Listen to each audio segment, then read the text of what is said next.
Eh bien, salut tout le monde, c'est Alexwin. Aujourd'hui, on se retrouve dans une nouvelle vidéo. Donc aujourd'hui, je voulais vous parler déjà de mon absence sur YouTube. J'ai été absent pendant là, ça fait maintenant un bon bout de temps. Ça doit faire plutôt 6 mois que j'ai pas fait de vidéo et vraiment pratiquement un an que j'ai pas fait de vraies vidéos bien construites. Donc déjà, je m'en excuse. Parce que bon, c'est vrai que déjà au départ, quand j'ai créé ma chaîne, il y a pratiquement, ça va bientôt faire 2 ans, j'avais dit que je ferais beaucoup plus de vidéos et je l'ai pas fait. Je vais essayer maintenant de prendre un rythme peut-être une fois par semaine ou une fois toutes les 2 semaines pour les grands rendez-vous en tous les cas. J'essaierai de faire là pour le chemin jusqu'au chemin qui me mène au Prix d'Amérique. Je vais essayer de faire des vidéos. Voilà. Donc là, aujourd'hui, on se retrouve pour parler du prix du Bourbonnais. Donc le prix du Bourbonnais, même le Grand Prix du Bourbonnais maintenant. C'était parce que déjà, c'est une étape incontournable. Maintenant, ça fait partie du programme Epic Series. On se retrouve avec des chevaux quand même d'une qualité incroyable. Vraiment qui vont maintenant se retrouver pratiquement à enfin vraiment à 100% de leurs possibilités. Donc ça va être très intéressant. Là maintenant, il y a eu un changement. Maintenant, c'est les 3 premiers de chaque course, donc les 4B, donc le prix de Bretagne, le prix du Bourbonnais, le prix de Bourgogne et le prix de Belgique. Donc les 3 premiers de chaque course seront directement qualifiés pour le prix d'Amérique. Il y aura toujours le Critérium continental qui sera un ticket qualificatif pour le vainqueur et le vainqueur également du prix Ténor de Beaune. Donc 2 épreuves en plus de cela, donc ce qui nous fait environ 14, et donc ça veut dire qu'il nous resterait 4 concurrents qualifiés au gain. Bien entendu, je pense déjà à des chevaux qui se sont déjà qualifiés. Voilà, après, il faut regarder par rapport au gain. Si par exemple demain Bold Eagle venait à se qualifier, forcément ça laisserait de la place pour les autres au gain. Donc il faut aussi voir par rapport à ça. Voilà, donc on va passer au décryptage de la course, au prix du Bourbonnais. Alors en tête, j'ai placé Bold Eagle. Bon, c'est certainement le meilleur cheval qu'on ait vu à Vincennes sur ces dernières années, même peut-être tout court, on ne sait pas, l'avenir nous le dira. En bon fils de Rédicage, il se présente comme vraiment le favori de la course. Bien qu'il ait été battu dans le prix Marcel Laurent par Traders. Fontenivard, bon alors après c'est facile de le dire, mais on voit qu'il prend l'avantage. Il essaye d'aller un peu trop, il aurait peut-être dû attendre peut-être 100 mètres de plus avant d'envoyer le cheval. Il le laisse et puis il l'envoie pas tout de suite, il attend, puis après il l'envoie. Le cheval ne prend pas franchement l'avantage sur Traders, il n'arrive pas à se rabattre. Et du coup, Traders, il lui reste sa ligne, donc il n'a plus qu'à se relancer, entre guillemets, il n'a pas à changer de ligne. Si Bold Eagle arrive à prendre la ligne, ça veut dire que Traders, quand il doit accélérer, il doit rechanger de ligne pour refinir sur lui. Là, il aurait été incapable de gagner. Donc bon, alors après, on peut refaire les courses 100 000 fois. Bon, il a été battu, voilà, il n'était pas à 100%, hein, chaque champion peut être battu. Il avait déjà été battu en février par Lionel dans le Grand Prix de Paris. Battu, on peut dire à la régulière, hein, c'est comme ça, voilà, c'est les courses. Néanmoins, ça reste certainement le meilleur cheval dans cette course, en qualité intrinsèque, donc c'est pour ça que je l'ai placé en tête. En deuxième position, j'ai longuement réfléchi à ce propos. J'ai placé en Bélina Josselin, la plus malheureuse peut-être du prix de Bretagne, parce que cette jument-là, elle a 700 000 euros de gain, malheureusement, même avec la majoration, là maintenant ça va être une 6 ans, ça veut dire pour le prix d'Amérique 2017. Donc la majoration, elle n'est pas tellement énorme. On ne va pas avoir plus 100 000 ou plus 150 000 euros. Ça va être vraiment plus 70 000, je crois que c'est 10% de plus pour les chevaux de 6 ans. Donc c'est franchement pas grand-chose. Bélina Josselin, c'était vraiment son objectif dans le Prix de Bretagne de se qualifier parce que dans le Prix de Bretagne, tous les chevaux n'étaient pas à 100% encore et il y avait déjà des tickets qualificatifs. Malheureusement, elle se retrouve, alors on ne sait pas trop exactement ce qui s'est passé. C'est apparemment Oriane Kihlström au sulky de propulsion qui a fini deuxième dans le Prix de Bretagne. Et apparemment, au moment où il a débouché les oreilles de propulsion, elle aurait pris un petit coup, ça lui aurait fait peur, ce qui l'a fait partir au galop. Donc bon, sinon, s'il avait réussi à s'en sortir, très probablement, après c'est ma version des faits, je pense qu'elle aurait largement gagné cette course. Elle était plein gaz au moment, Jean-Michel Bazir en avait plein les mains. Donc on peut réellement dire que c'est vraiment une base de cette course. Alors après, bon, je pense que on a vu par exemple dans le prix d'été qu'elle était peut-être un peu moins bonne dans le prix d'été. On a vu à maintes reprises dans le critérium des 5 ans par exemple qu'elle était un petit peu moins bonne que Bold Eagle, mais normalement elle a gagné le prix d'été. Donc ça veut vraiment dire que c'est quand même une toute bonne jument. Voilà. Je l'ai mis en deuxième position. En troisième position, j'ai mis Lionel. Alors Lionel, au début, je voulais vraiment pas le mettre, potentiellement même pas dans le quintet, parce que il a fait quelque chose de correct en dernier lieu dans le prix de Bretagne, mais le problème c'est que souvent on dit que quand il y a trop de notes dans une course, il y a beaucoup de fausses notes. Et du coup, bon, voilà, alors il a fini bien, mais comme les autres dans le paquet, il s'est pas extirpé. Mais on a entendu l'interview de Mathieu Abrivard sur Equidia qui disait, il disait ça hier soir lors de la nocturne, que apparemment le cheval était très bien l'entraînement, puisqu'en plus il avait changé d'entraînement après l'affaire du Cobalt chez Soulois, et ben, il est parti. Goran Antonsen, son propriétaire, l'a mis chez Daniel Redden. Donc, bon, apparemment, le cheval très bien à l'entraînement. Je peux penser qu'il va faire plutôt une très belle préparation. Pareil, c'est un cheval qui manque un peu de gain. L'année dernière, il n'y avait pas eu de problème du tout parce qu'il avait gagné le Ténor de Beaune pour se qualifier pour le Prix d'Amérique. Mais cette année, il va falloir faire attention. C'est pas forcément super facile. Faut faire attention, faut pas se faire piéger parce que dans le Prix de Bourgogne, c'est vraiment à quasi coup sûr la vraie préparatoire, mais tout le monde sera en 100%. Là, il reste quelques chevaux qui vont pas être complètement à 100%, même s'il y en a beaucoup. Donc, c'est vraiment son occasion. Donc, Mathieu Abrivard a bien affiché son intention de finir dans les 3 pour vraiment réussir à se qualifier pour le Prix d'Amérique, quitte à après faire un programme un peu plus allégé. Donc, c'est pour ça que je l'ai retenu en 3e position. En 4e position, j'ai pris le champion, le cheval qui est toujours tombé depuis des générations, c'est Timoko. Timoko, alors bon, j'ai trouvé ça un peu limite la dernière fois de partir à Milan.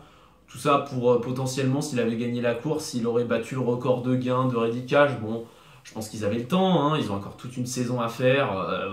Là, s'il venait à être premier ou deuxième de la course, il battrait ce record. Et puis même, il va forcément le battre, il lui reste 17 000 euros. Donc je ne voyais pas tellement l'intérêt de l'envoyer à Milan. Donc ça m'a un peu déçu de la part de l'entourage et de Richard Westering, mais bon, apparemment le cheval l'a pas mal pris, il est très bien à l'entraînement, donc après il restait sur comme une très belle victoire dans le Grand Prix du Sud-Ouest. Alors là, pareil aussi, est-ce qu'on ne saura jamais vraiment cette histoire du Grand Prix du Sud-Ouest, est-ce que Burt Parker a gagné, si soi-disant il l'a gêné, on ne sait pas trop, bon, voilà, c'est assez compliqué de savoir ce qui se passe. Donc en 5e position, on a placé Call Me Keeper. Call Me Keeper, un cheval entraîné par Daniel Redden. Pareil, l'objectif c'est le Prix d'Amérique. Daniel voudra engager potentiellement 3 chevaux de son écurie. Donc déjà, il y a Propulsion qui est déjà qualifié d'office avec sa 2e place dans le Prix de Bretagne. Il y a Call Me Keeper là, qui va essayer de se qualifier. Alors après, moi je le trouve un peu en dessous de certains, donc ça m'étonnerait qu'il se qualifie, mais pourquoi pas, on ne sait jamais. Et après, aussi, apparemment, sa meilleure jument de son écurie, Delicious, une jument américaine, qui serait potentiellement engagée dans le Prix du Bourbonnais pour se qualifier. Après, cette jument-là, il dit que Propulsion, en l'état, peut rivaliser avec Bold Eagle, tous les bons chevaux actuels, voire même les battre. Alors, s'il dit ça, et après il dit que Delicious est bien meilleur que Propulsion, on peut s'imaginer potentiellement le niveau de Delicious complètement monstrueux. Après, bon, c'est des dires, il n'a jamais réellement affronté Bold Eagle, il l'a vu en vidéo, mais il ne l'a jamais réellement affronté. Donc, est-ce que c'est vrai, est-ce que c'est faux? Tant qu'ils ne se seront pas rencontrés, on ne pourra rien dire. Voilà, donc Call Me Keeper en 5e position. En 6e position, j'ai choisi de mettre Bolero Love. Bolero Love qui a fini 3e du prix Marcel Laurent derrière Bold Eagle et Traders. Sébastien Garato l'a trouvé très bien à l'entraînement. C'est assez important pour un cheval comme ça parce qu'il a des très grandes allures. Avec ces allures-là, on ne peut pas se permettre de finir un peu loin. C'est-à-dire qu'il doit forcément soit attendre, soit prendre tête et corde. Sur 2700 mètres, pour lui, c'est pratiquement impossible de le faire. Donc il devra attendre s'il a la bonne course sur un sprint, pourquoi pas rentrer dans le quintet.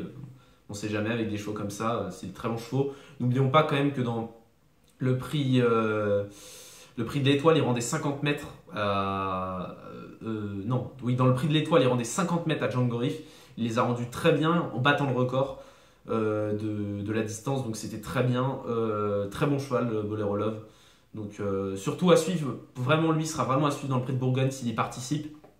Car c'est un cheval qui a de très grandes actions et quand il est lancé avec la voiture dans la descente, il part très très vite.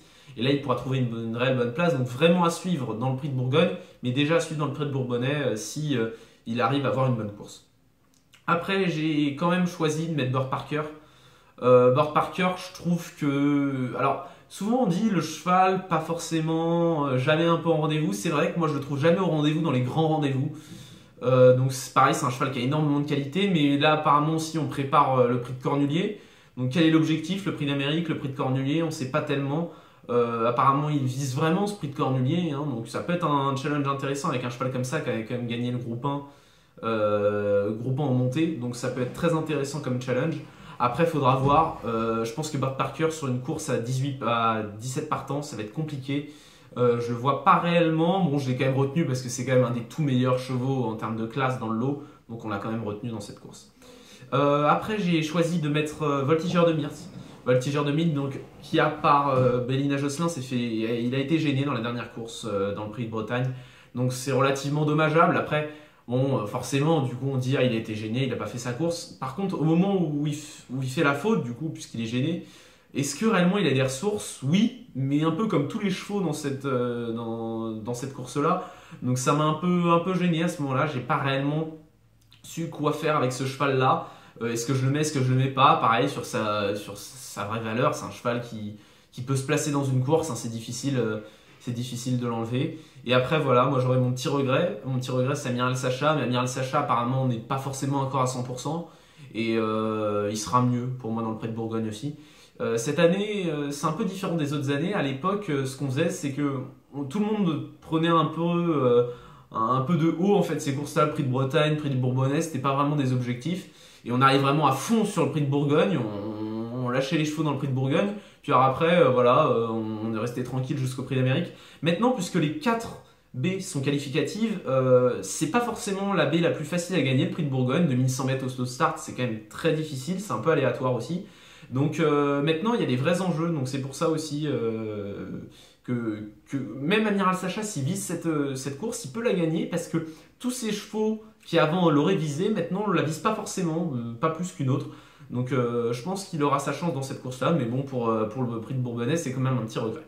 Voilà, donc ça c'était pour finir mon pronostic. Donc je vous rappelle, j'ai mis en tête Bold Eagle, deuxième Bélina Josselin, troisième Lionel, quatrième Timoko, cinquième Call Me Keeper, sixième Bolero Love, septième Burt Parker, et pour finir, Voltigeur de Myrthe pour compléter ma sélection en 8 chevaux. Donc voilà, donc si vous voulez faire un champ et demi. Après, l'autre grand rendez-vous de ce dimanche à Vincennes, c'est quand même le Critérium des 3 ans, avec un très beau plateau cette année. Bien sûr, le grand favori sera Django Riff, le leader de sa génération depuis le début, pratiquement, depuis la première course des 2 ans, les premières. Donc très très bon cheval, pratiquement rien à lui reprocher. Il va arriver en fin d'année de 3 ans avec pratiquement 800 000 euros au compteur s'il venait à gagner cette course. C'est vraiment le leader, il n'y a rien à dire, c'est un cheval incroyable. Par contre, il faudra faire très attention. Dollar Maker, son compagnon d'écurie, il est vraiment pas loin. Sur les dernières courses, on sent qu'il arrive vraiment à revenir, peut-être même à le dépasser un jour. Franchement, je ne saurais pas dire. Faudra faire attention aussi à la petite jument de Louis Baudron, Draft Light, qui est vraiment en très bonne période de forme en ce moment, donc ça va être très important de la suivre. Même si la course n'est pas très rythmée, je pense que sur un sprint, elle peut venir les surprendre les deux. Et enfin, le vrai coup de cœur que j'ai, bon c'est un petit pousset au départ de cette épreuve, mais vraiment un vrai coup de cœur, c'est Dunbar. Dunbar, la casaque de Monsieur Pierre Pilarski et l'entraînement de Sébastien Garato. Vraiment, c'est un vrai coup de cœur, c'est un vrai bon cheval. Je pense qu'il peut vraiment faire quelque chose dans cette course-là. S'il venait à se placer dans les 5, moi c'est là où je le vois. Après, même s'il était dans les 3, ça ne me surprendrait pas. Donc, après, de là à voir à battre Django Riff ou Dollar Maker, qui sont vraiment des chevaux très endurcis, il y a quand même une marge. Mais pourquoi pas, même moi, franchement, je vous dis, si vraiment la course est très sélective, qu'il est à l'arrière-garde, sur un sprint, ce cheval-là, il est incroyable. Moi, je me rappelle l'avoir vu un jour en nocturne à Vincennes.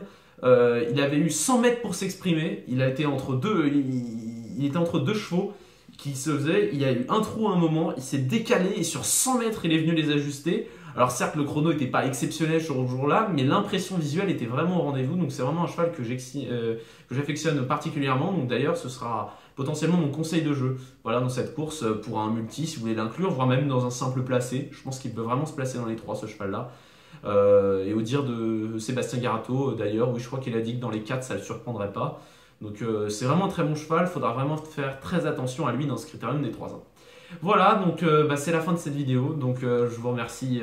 Donc si vous voulez mettre un petit like, un petit pouce bleu, ça me ferait très plaisir. Et puis sinon, on se retrouve dans une prochaine vidéo pour poursuivre ce chemin qui nous emmènera jusqu'au Prix d'Amérique. Voilà les amis, c'est la fin et je vous dis à une prochaine. Tchuss!